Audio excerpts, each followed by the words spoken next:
વિદ્યાર્થી મિત્રો, આજના લેક્ચરમાં મારી યુટ્યુબ ચેનલમાં આપનું સ્વાગત છે। આજનો લેક્ચર છે આપણો ધોરણ 12 કોમર્સ આંકડાશાસ્ત્ર ભાગ 2 ચેપ્ટર નંબર 5 વિકલનનો, જેમાં સ્વાધ્યાય 5નો સેક્શન ઈ આજે આપણે શરૂ કરવા જઈ રહ્યા છીએ। સેક્શન ઈના દાખલા શરૂ કરીએ તે પહેલાં હું તમને ખાલી એક થોડીક નાની થિયરી યાદ કરાવી દઉં કે આની આગળના લેક્ચરમાં સૌથી છેલ્લે મેં એક થિયરી શીખવાડી હતી કે ન્યૂનતમ ખર્ચ અને મહત્તમ ખર્ચ શોધવો હોય તો એના માટેના કારણો અને એની થિયરી જણાવી હતી અને કીધું હતું કે મોસ્ટ ટાઈમ છે ફરી એક વખત દેખાડી દઉં। એના કેટલા 5 ટોપિક છે। પહેલાં તો પ્રથમ વિકલન કરવાનું, પ્રથમ વિકલનને ઇક્વલ 0 મૂકો એટલે કોની કિંમત મળે? એક્સની કિંમત મળે, જેને સ્થિર બિંદુ કહેવાય। આ બીજો ટોપિક। ત્રીજામાં તૃતીય વિકલન મેળવવાનું અને એક્સની જે કિંમત મળી હતી સ્થિર બિંદુઓ ત્યાંમાં વારાફરતી મૂકવાની। ચોથો ટોપિક કે જે સ્થિર બિંદુ માટે કિંમત ધન મળે તો ન્યૂનતમ કિંમત આપે અને જો કિંમત ઋણ મળતી હોય તો તે મહત્તમ કિંમત આપે છે। અને વિધેયની મહત્તમ અથવા ન્યૂનતમ કિંમત મેળવવા આ જે એક્સની કિંમતો મળી તે વિધેયમાં મૂકવામાં આવે છે। તો આ 5 ટોપિક જો કમ્પ્લીટ તમે યાદ રાખશો તો આજના દાખલા અને ન્યૂનતમ મહત્તમ ખર્ચના દાખલા તમને પાક્કા આવડશે। તો શરૂઆત કરીએ એક ન્યૂનતમ ખર્ચ માટેનો દાખલો કે એક કારખાનામાં 100 ટન દીઠ સ્ટીલનું ઉત્પાદન ખર્ચના વિધેયને આપણે શું કહીએ છીએ? સી વડે દર્શાવીએ છીએ। તો સૌથી પહેલાં અહીંયા લખી દઈએ કે ઉત્પાદન ખર્ચનું વિધેય, જેને આપણે શું કહીએ? સી કહીએ છીએ, બરાબર 1/10 એક્સની 3 માઇનસ 4x² વત્તા 50x અને વત્તા 300। તો આ આપણું વિધેય છે ઉત્પાદન ખર્ચનું। હવે સૌથી પહેલો ટોપિક શું હતો ન્યૂનતમ ખર્ચ નક્કી કરવા માટે? તો સૌથી પહેલો ટોપિક કે આપેલા વિધેયનું પ્રથમ વિકલન કરીએ। તો પ્રથમ વિકલન dc/dx, છેદનું વિકલન થતું નથી એટલે છેદમાં 10 એમના એમ જ રહેશે।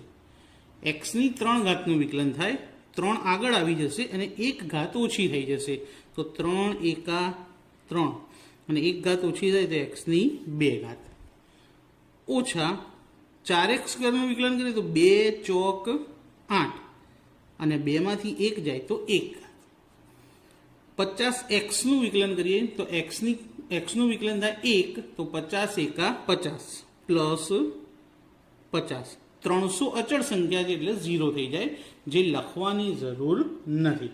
હવે આપણે શું કરીશું કે આ પ્રથમ વિકલન જે મળ્યું એટલે કે dc/dx બરાબર 0 મૂકતા પ્રથમ વિકલન જે મળ્યું એને ઇક્વલ શું લખવાનું? 0 માટે 3x² માઇનસ 8x પ્લસ 50। આ 3x² ના છેદમાં કેટલા છે? 10 બરાબર શું મૂકી દઈએ? 0।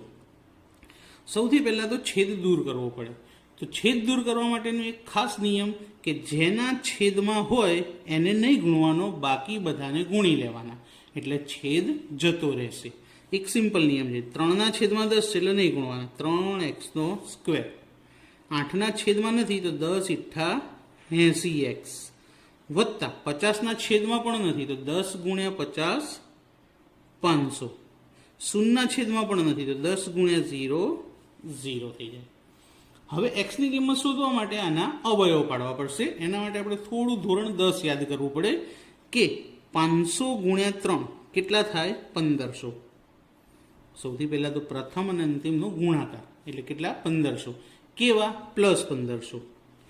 એના કેટલા ભાગ પાડવાના? 2, કે જેથી સરવાળો 1500 કેવા છે? પ્લસ એટલે સરવાળો 80 આવવો જોઈએ।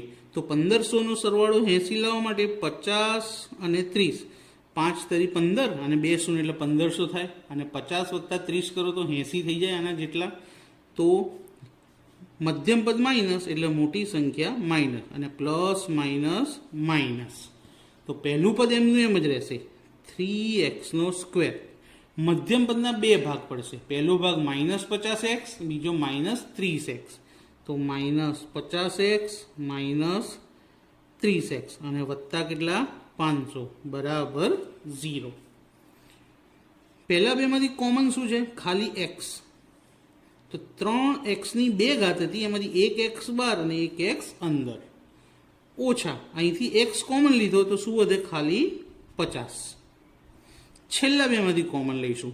હવે તમને ખબર હોય તો આ કૌંસ અને બીજું જે કૌંસ આવશે સરખું હોવું જોઈએ, તો આ બ્રેકેટ અહીંયા પહેલાં લખી દઈએ. જો 3x - 50 બરાબર 0. હવે 30 છે, એક્સ અંદર આવી ગયો. કેટલા તરી 30 થાય? તો 10 તરી 30. એકદમ સિમ્પલ, 10 કોમન મળી ગયા. અને જો 10 × 50 એટલે 500 પણ થઈ ગયા. 12 માઇનસ હોવાથી નિશાની બદલાઈ ગઈ. હવે બે બ્રેકેટ બન્યા. પહેલું બન્યું 30x - 50 અને બીજું બનશે x - 10. બંનેને અલગ અલગ લખી દઈએ કે 3x - 50 બરાબર 0 અને બીજું x - 10 બરાબર 0. એક્સની કિંમત શોધવી હોય, -50 સામે જાય તો કેવા થઈ જાય? પ્લસ. અને 3 ક્યાં આવી જાય? એના છેદમાં. એ જ રીતે અહીં એક્સની કિંમત શોધવી હોય તો -10 સામે જાય તો કેવા થઈ જાય? +10. એટલે આપણને એક્સની કેટલી કિંમતો મળી? 2 કિંમતો મળી. અને આ બંને કિંમતો કેવી છે? પ્લસ. એટલે આ બંને આપણે માન્ય ગણવી પડશે. જો કોઈ કિંમત માઇનસ આવે તો એ અશક્ય, કારણ કે ક્યારેય ઉત્પાદન ઋણ હોતું નથી. તો 2 ટોપિક પૂરા થયા. એક પ્રથમ વિકલન અને બીજું પ્રથમ વિકલન બરાબર 0 મૂકી દીધું અને એક્સની કિંમતો મળી. હવે ટોપિક નંબર 3. જો પહેલો ટોપિક, તો પહેલા ટોપિકની સામે એરો, બીજાની સામે 0 મૂક્યા. હવે ત્રીજો ટોપિક. ત્રીજો ટોપિક શું કહે છે આપણને? કે દ્વિતીય વિકલન કરો. ત્રીજો ટોપિક શું કહે છે? દ્વિતીય વિકલન. તો dc/dx એનું દ્વિતીય વિકલન કરીએ તો d²c છેદમાં dx². d²c છેદમાં dx². આ દ્વિતીય વિકલન થયું. દ્વિતીય વિકલન કોનું કરવાનું છે? કે જેનું પ્રથમ વિકલન આવ્યું. તો ફરીથી છેદના 10 તો એમના એમ જ રહેશે. 2 ને 3 સાથે ગુણીએ તો 2 તરી 6 અને 1 ઘાત ઓછી થઈ જાય તો એક્સની 1 જ ઘાત રહેશે, એટલે 6x. 8x નું વિકલન શું થશે? ખાલી 8, કારણ કે એક્સનું વિકલન 1 થાય તો 8 એકા 8. કેવા? -8. 50 અચળ સંખ્યા છે એટલે એનું વિકલન 0 થાય, જે આપણે લખતા નથી. તો આ દ્વિતીય વિકલન મળી ગયું. દ્વિતીય વિકલનની અંદર આ બંને એક્સની કિંમતો આપણે શું કરીશું? મૂકીશું. તો પહેલા 50/3 મૂકીને જોઈએ અને પછી 10 મૂકીને જોઈએ કે શું આપણને જવાબ મળે છે. તો પહેલા આપણે લખીએ કે d²c/dx² માં x બરાબર 50/3 મૂકતા. હવે આની જગ્યાએ 50/3 એટલે કે જ્યાં જ્યાં x છે ત્યાં ત્યાં શું મૂકવાનું છે? આપણે 50/3. તો સૌથી પહેલા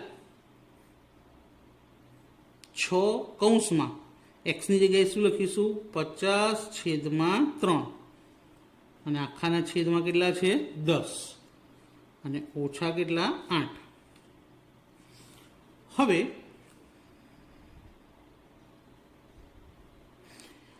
છેદડીએ 3 દુ 6.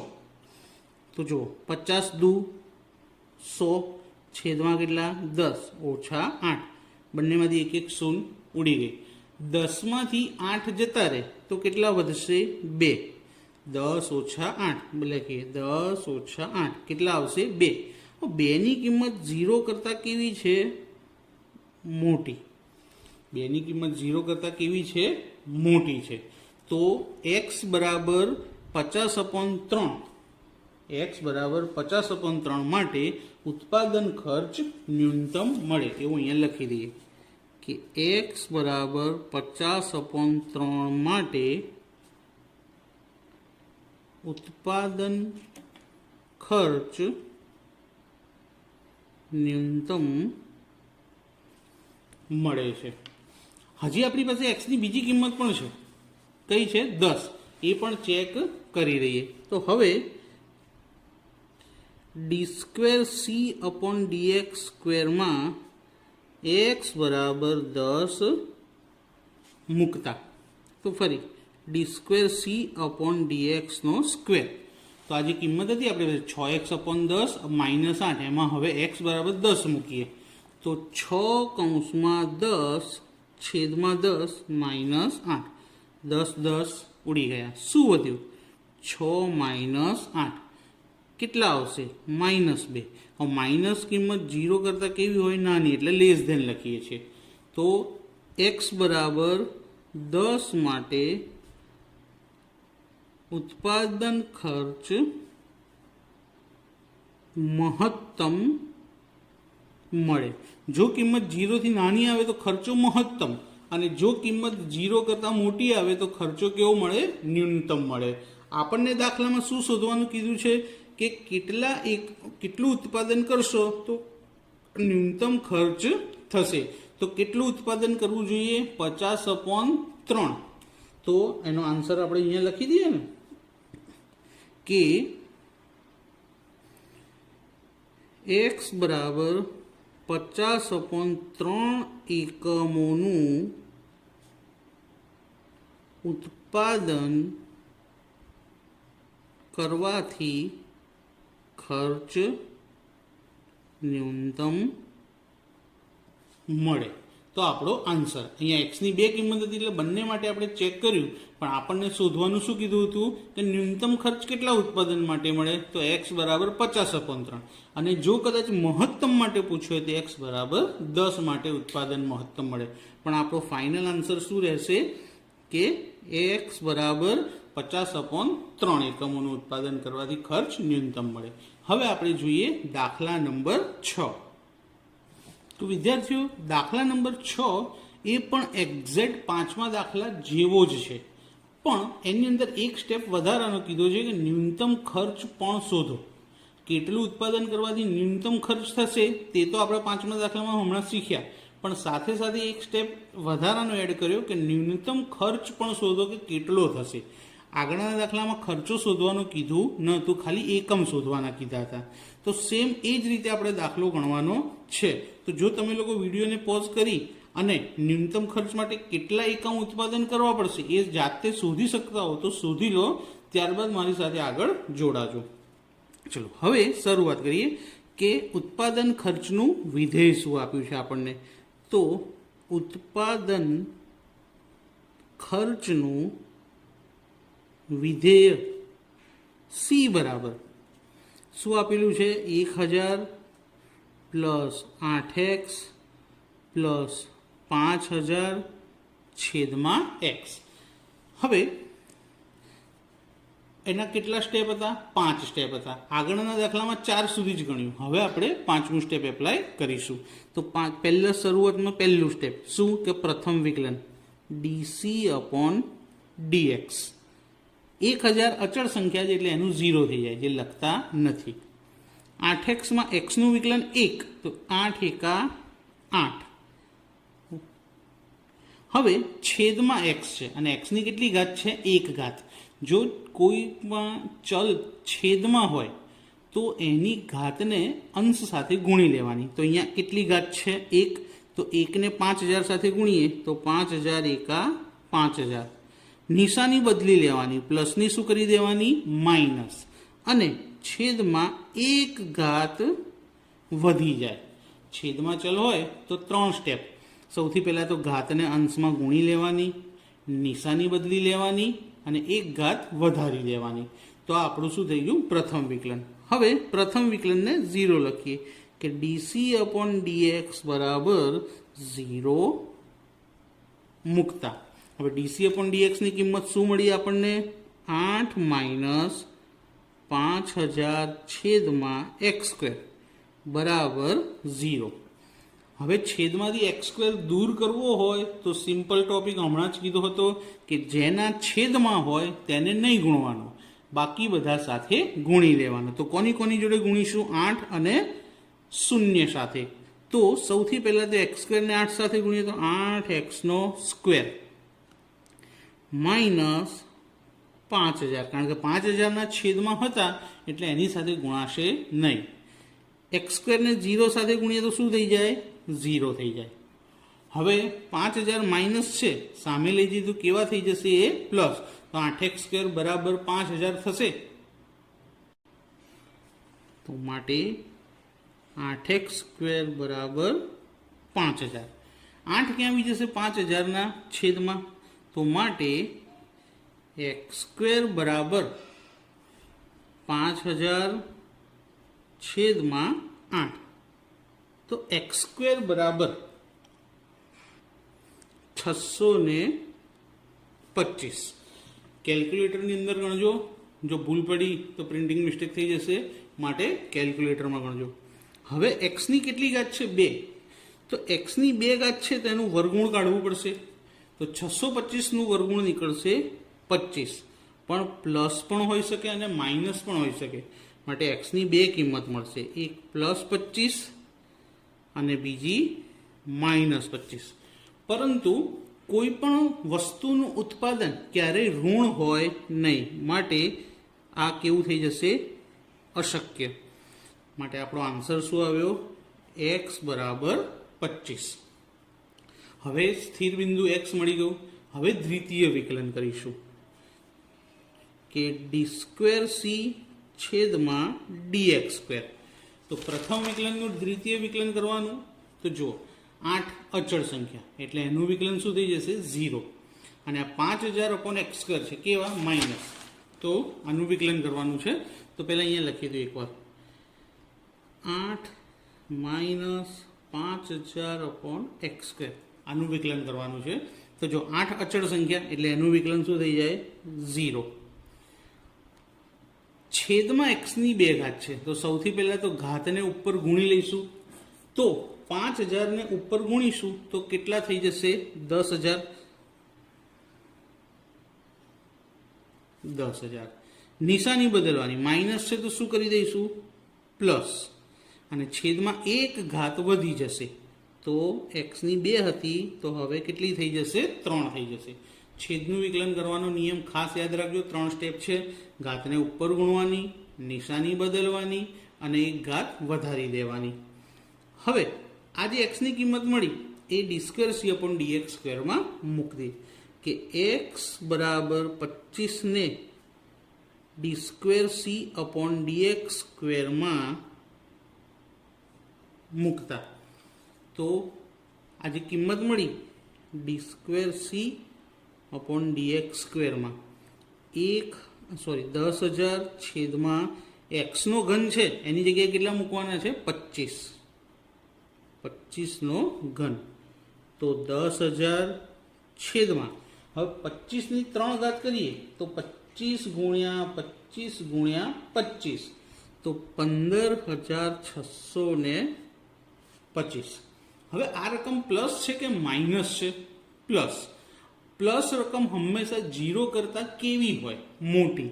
તો ગ્રેટર ધેન 0.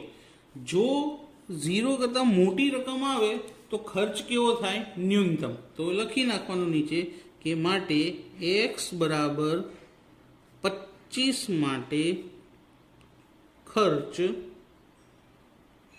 ન્યૂનતમ થશે. x એટલે એકમોની સંખ્યા હોય તો 25 એકમો જો તમે ઉત્પાદન કરો છો તો ખર્ચો ન્યૂનતમ થશે. હવે ન્યૂનતમ ખર્ચ પણ શોધવાનું કીધું છે. તો ન્યૂનતમ ખર્ચ શોધવા માટે શું કરવું પડે કે રકમમાં જે વિધેય આપ્યું હોય લખવાનું, ઉત્પાદન ખર્ચના વિધેયમાં x બરાબર 25 મૂકતા માટે ન્યૂનતમ ખર્ચ બરાબર, હવે ઉત્પાદન ખર્ચનું વિધેય, તો ઉત્પાદન ખર્ચનું વિધેય આ રહ્યું. ચોપડીમાં તમે જોજો, સાથે રાખજો. 1000 + 8x + 5000 છેદમાં x. તો જ્યાં જ્યાં x દેખાય છે ત્યાં ત્યાં 25 મૂકી દઈશું. યાદ રાખો 1000 + 8x + 5000/x. તો સૌથી પહેલા તો 1000 + 8x, તો x ની જગ્યાએ કેટલા? 25. અને પછી પાછું પ્લસ 5000/x છે તો x ની જગ્યાએ શું મૂકી દઈશું? આપણે ફરીથી 25 મૂકી દઈશું. તો 1000 પ્લસ 25 * 200 પ્લસ 5000 ભાગ્યા 25, 5000 ભાગ્યા 25, એમાં પણ કેટલો જવાબ આવશે? 200. સરવાળો કરીએ, 1000, 200 ને 200 400, અને એમાં 1000 ઉમેરીએ તો કેટલા થાય? 1400 થશે. તો કેટલા એકમ ઉત્પાદન કરવાના હતા આપણે? 25 એકમો. તો 25 એકમ ઉત્પાદન કરવાનો ખર્ચો કેટલો થશે? 1400 રૂપિયા. તો એ લખી દઈએ કે 25 એકમો ઉત્પાદન કરવા માટે, તો 25 એકમોનું ઉત્પાદન કરવા માટે ખર્ચ રૂપિયા 1400 થાય. તો મિત્રો ફરીથી એક વખત વિડીયોને જોઈ લેજો, અને વિડીયો જુઓ એ પહેલાં મેં જે પેલા 5 ટોપિક શરૂઆતમાં કીધા હતા તેને ખૂબ જ ધ્યાનથી જોજો, નહીંતર દાખલામાં સમજ નહીં પડે. પહેલાં એ 5 ટોપિક યાદ કરી લેજો, ત્યારબાદ દાખલા શીખી લેજો. તો મિત્રો વિડીયો પસંદ આવે તો કોમેન્ટ કરજો મને કેવો લાગ્યો, અને લાઈક કરજો, શેર કરજો, અને ચેનલને સબસ્ક્રાઈબ કરવાનું ભૂલતા નહીં. Thank you.